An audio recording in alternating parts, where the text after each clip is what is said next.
அன்பார்ந்த பெரியோர்களே, தாய்மார்களே, உலகம் போற்றக்கூடிய உத்தம தலைவர் நம்முடைய பாரத பிரதமர் நரேந்திர மோடி அவர்கள் சென்னைக்கு நம்மளை எல்லாம் சந்தித்து பேசுவதற்காக வந்திருக்கின்றார்.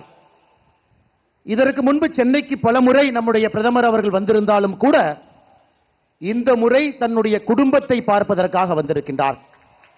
ஒரே இடத்துல ஆயிரக்கணக்கான தொண்டர்களை சந்தித்து உங்களிடம் பேசுவதற்காக வந்திருக்கக்கூடிய பாரத பிரதமர் அவர்களை உங்கள் அனைவரின் சார்பாக வரவேற்று மேடையில் இருக்கக்கூடிய நம்முடைய தலைவர்கள் அண்ணன் முருகன் உட்பட பாரதிய ஜனதா கட்சியினுடைய எல்லா தலைவர்கள், ஐயா ஜி.கே. வாசன் அவர்கள், தமிழறிவு மணியன் அவர்கள், ஐயா பாரிவேந்தர் அவர்கள், ஐயா ஏசி சண்முகம் அவர்கள், ஐயா ஜான் பாண்டியன் அவர்கள் உட்பட மேடையில் இருக்கக்கூடிய எல்லா கூட்டணி கட்சியினுடைய தலைவர்கள், அண்ணன் தேவநாதன் யாதவ் அவர்களும் உட்பட மிக முக்கியமாக இங்கே வந்திருக்கக்கூடிய நம்முடைய அன்பு சொந்தங்கள், சகோதர சகோதரிகளே, நம்முடைய மத்திய அமைச்சர் அண்ணன் முருகன் அவர்கள் சொன்னார்கள் மோடியினுடைய குடும்பம் என்று சொன்னார்.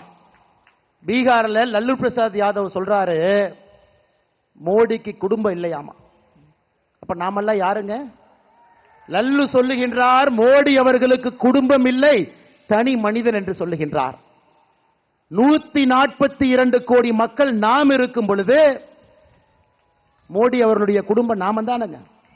அதனால் நீங்கள் அனைவரும் உறக்க சொல்ல வேண்டும், மோடியின் குடும்பம் நாம் என்று சொல்ல வேண்டும். மோடியின் குடும்பம், மோடியின் குடும்பம், மோடியின் குடும்பம். ஐயா, இவங்களுக்கு கண்ணு எப்படி தெரியுதுன்னா கோபாலபுரத்தினுடைய குடும்பம் மட்டும்தான் கண்ணுக்கு தெரியும். அந்த குடும்பத்திலே பிறந்து வளர்ந்து அவர்கள் நன்றாக இருக்க வேண்டும் என்று நினைக்கக்கூடிய திமுகவினுடைய குடும்பம். பீகாரில் தொடர்ச்சியாக ஒரே குடும்பம் ஆட்சியில் இருக்க வேண்டும் என்று நினைக்கக்கூடிய லல்லு பிரசாத் யாதவ் அவர்களுடைய குடும்பம் 17 வயதிலே தன்னுடைய வீட்டை விட்டு இந்தியா முழுவதும் சுற்றி திரிந்து இன்னைக்கு கிட்டத்தட்ட ஒரு யோகியாக தன்னுடைய வாழ்க்கை முழுவதுமே மக்களுடைய முன்னேற்றத்திற்காக அர்ப்பணித்திருக்கக்கூடிய பாரத பிரதமர் நரேந்திர மோடி அவருடைய மொத்த குடும்பமும் 142 கோடி மக்கள் இங்கே அமர்ந்திருக்கின்றோம் சகோதர சகோதரிகளை. ஐயா, அது மட்டும் இல்லைங்க, இந்த தேர்தலில் நாம் மோடி ஐயாவுடைய குடும்பம் என்று அவர்களோடு நிற்கும் பொழுது கோபாலபுரத்தினுடைய குடும்பத்தையும் திமுகவில் சிற்றரசர்கள் போல தமிழகம் முழுவதுமே வளர்ந்திருக்கக்கூடிய 4வது தலைமுறையாக அரசியல் இருக்கக்கூடிய எல்லா குடும்பத்தையும் அரசியல் இருந்து அகற்ற வேண்டிய நேரம் இது சகோதர சகோதரிகள்.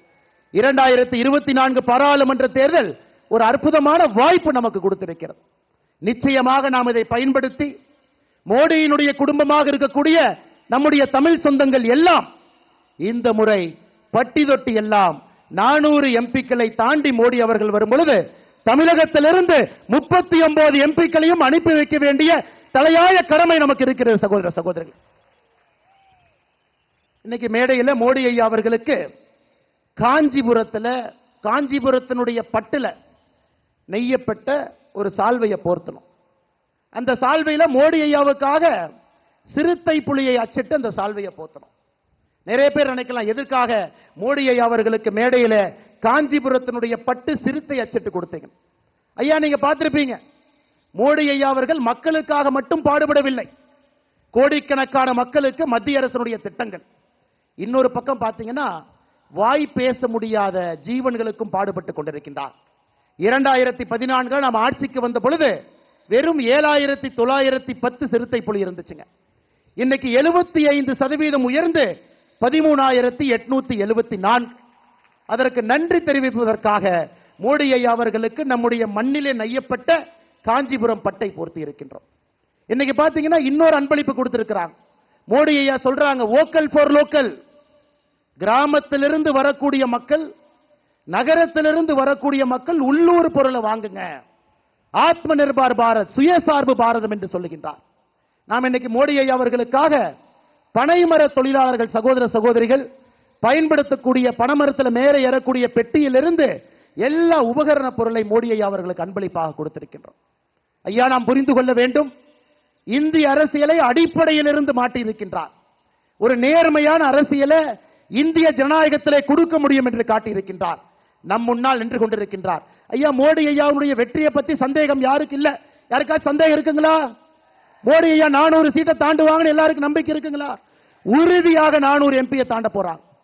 நாம் இன்று செய்ய வேண்டிய தலையாய கடமை அந்த 400 பாராளுமன்ற உறுப்பினர்களை தாண்டும் பொழுது தமிழகத்திலிருந்து 39 பாராளுமன்ற உறுப்பினர்களை அனுப்பி வைக்க வேண்டும் என்று சபதம் எடுப்பதற்காக சென்னையிலே YMCA மைதானத்தில் நம்முடைய கூட்டணி கட்சி தலைவர்களோடு நாம் அமர்ந்திருக்கின்றோம். சகோதர சகோதரிகளே, இன்னைக்கு தமிழகத்தில் நடக்கக்கூடிய திமுக ஆட்சியை பாஞ்சாலி சபதத்தில் மகாகவி சுப்பிரமணிய பாரதி சொல்லி இருக்கின்றான்.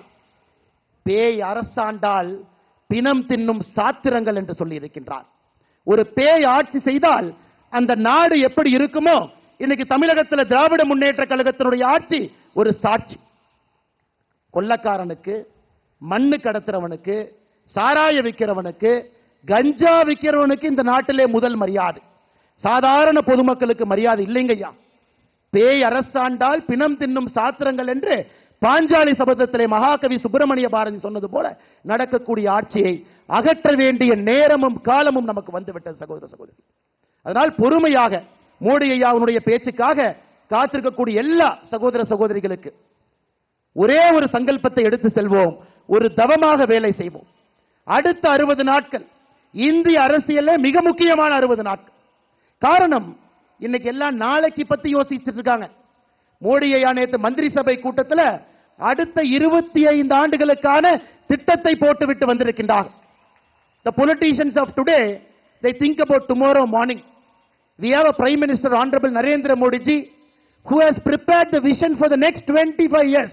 Next 25 years, he got a vision in his hand. He is not going to rest till India becomes the #1 country in the world.